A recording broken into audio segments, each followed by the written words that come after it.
Before we begin, just want to mention that Sheldon Mover has donated a week of learning in memory of his great grandmother Chayahena Bas Chaim.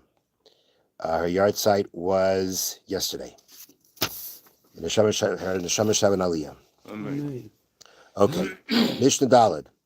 Ezehu tam ve'ezehu muad.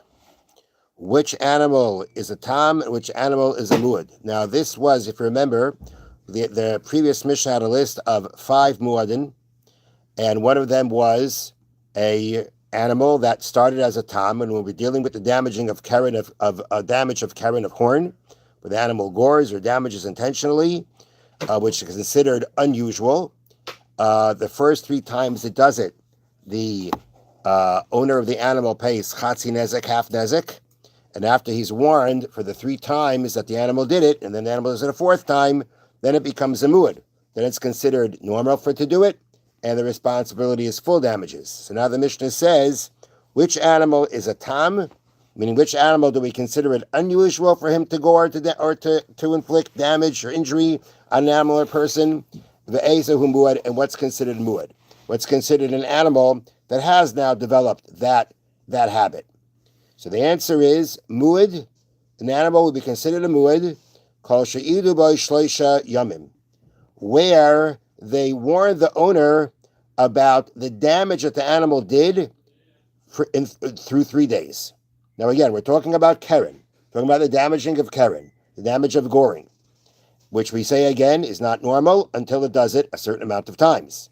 So according to this opinion of the Mishnah, it's 3 times, but it's not just 3 times. It has to be 3 times in 3 days.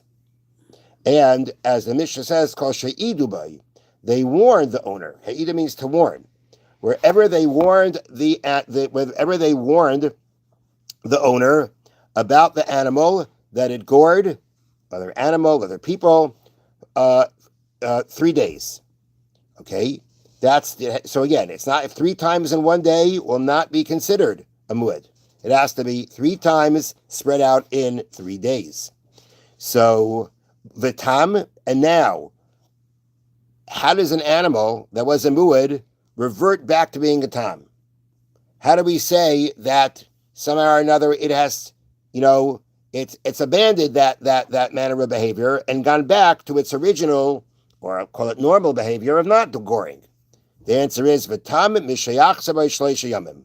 It will revert back to being a tam, which means the owner will only pay half damages once it goes back once it goes back during 3 days, which means if it had a chance to do a similar damaging over 3 days and it didn't do it, then we say it goes back to being a tam. It goes back to its original nature of not goring, and the owner of that animal, if it were to do it again, would only be liable for chatzi nezek, half nezek, until it does it, again, 3 times again over 3 days. Divrei Rabbi Yehuda, these are the words of Rabbi Yehuda. So let me read to you here from the notes, a little bit to elaborate. According to the Tana Kamma, according to the first, actually not according to the Tana, according to Rabbi Yehuda, an animal that did keren damage 3 times on the same day does not become a muad. Rather, the 3 incidents must take place over a period of at least 3 days. Continuously. Well, see about that. The 3 days do not have to be consecutive.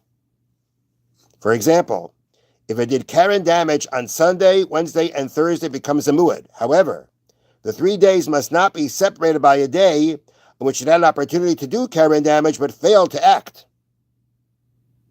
For instance, if it gored an animal on Sunday and Tuesday, saw an animal on Wednesday but did not gore it, and then gored on Thursday, it remains a tam.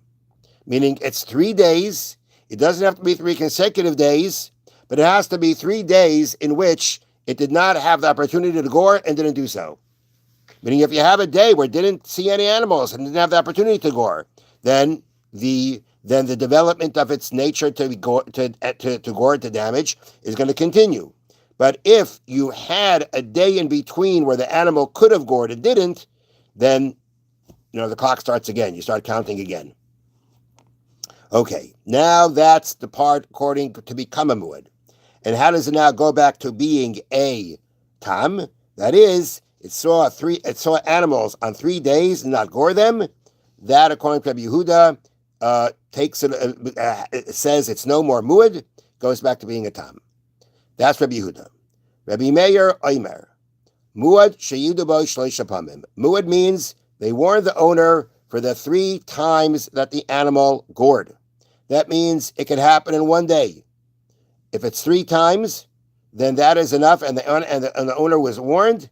Then just because it happened, regardless of whether the incidents took place over 3 days or only 1 day, that will make it a muad.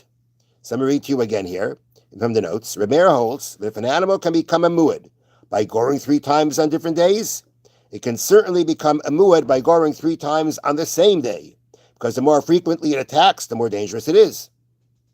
According to Rabbi Yehuda, however, a single day of goring is not enough for it to be a muad, because it must show a pattern of aggressive behavior over a significant length of time, which the Torah says is 3 days. So just to lay out the argument of Reb Meir says, 3 times is enough. If it does it 3 times, then that means it's developed this aggressive behavior. And that's better than 3 days, because in a shorter period of time, that means it's being more aggressive.